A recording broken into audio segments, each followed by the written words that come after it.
Good morning and welcome to Skills Your Dad Never Taught You with Pete the Planner, right here on the Pete the Planner Radio Network, Suit and Tie Edition, coming to you August 1st. I don't know, what's today? I missed the memo. Chip Maxwell missed the memo. Chip, You're you're wearing a kilt. That's not all. No, that's all I'm wearing, Pete. Oh, excellent. Hey, Skills Your Dad Never Taught You, of course, is the show to learn everything you need to know about money. And occasionally, Chip, if you're drinking a hot beverage, it's going to tickle your nasal passage because you're going to spit it out your nose when you laugh at us. Ooh. And I mean, laugh with us. Cleansing. Laugh with us. Chip, here's what's on the show today. Skills Your Dad Never Taught You. Segment 1, I'm going to talk about the economy in general again. A lot of stuff what happened this week. Cash for clunkers. Oh, boy. Sort of a clunker itself. I'm not going to say that we called it. Right. But you called it. Called it, we did. Segment 3, listener emails. And just so you know, if you ever want to email us, it's Pete at, which is the at sign, looks like a circle that has been broken, PeteThePlanner.com. Pete at PeteThePlanner.com. Email me. I'll read your question on the air, and I will send you love. Chip, let's start with Cash for Clunkers. What you got? Holy moly! What do you think? I don't know. Okay, so the deal was that they called it off, right? Now, did they say they ran out of money, or did they say we don't know how to manage this? What happened? They think they ran out of money. So let me Yeah, it's great. We kind of lost count. All right, let me go remedial here for a second. All right. Call this the Stallworth. Here's what we're doing. We are, yeah, there it is. Chip just got it.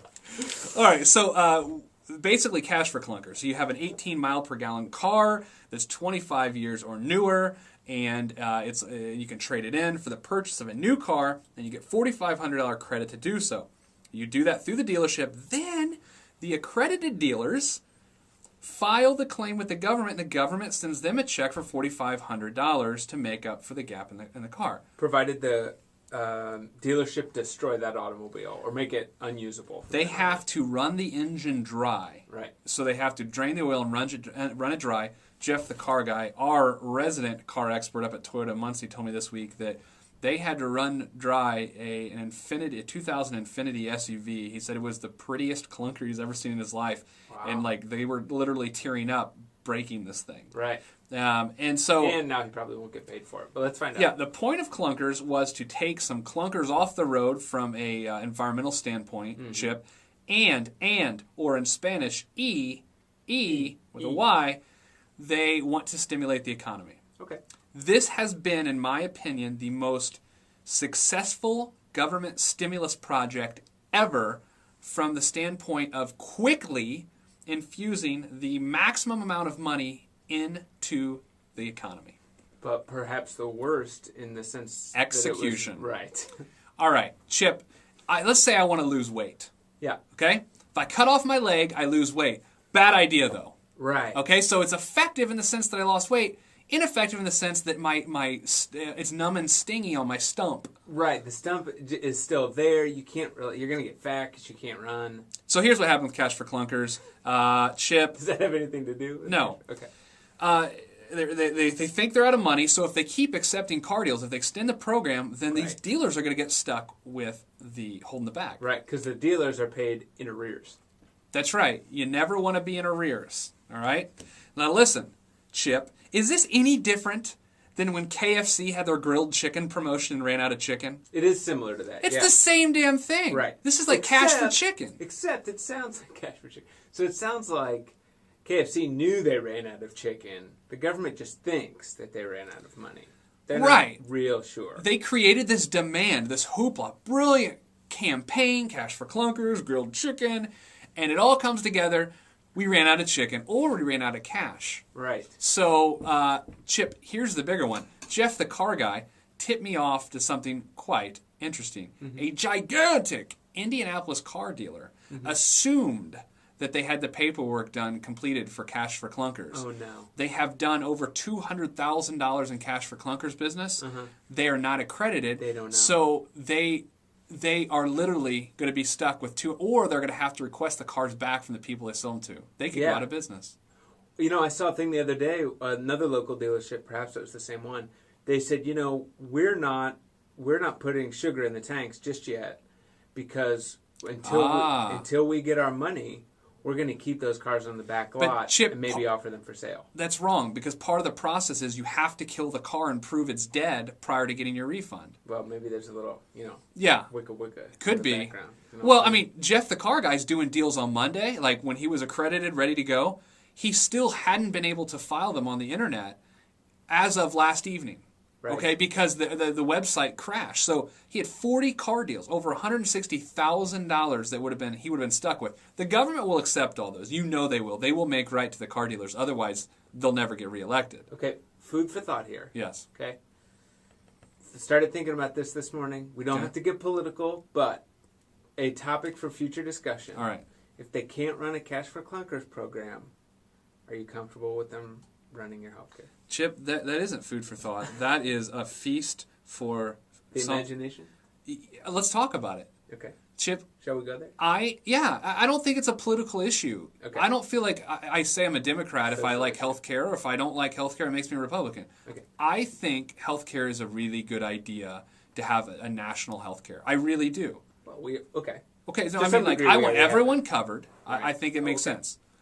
However, after this debacle of Cash for Chicken, I think that there's no way in hell that I want the government running healthcare. I have now changed my vote. Oh, I am staunchly against it. wow. Okay, so they can't run $1 billion. What are they going to do with $1 trillion? Right.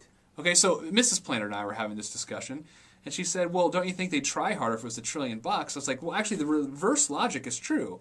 If it's so easy to just be able to handle $1 billion, only $1 billion, what's happened to us? Just a billion.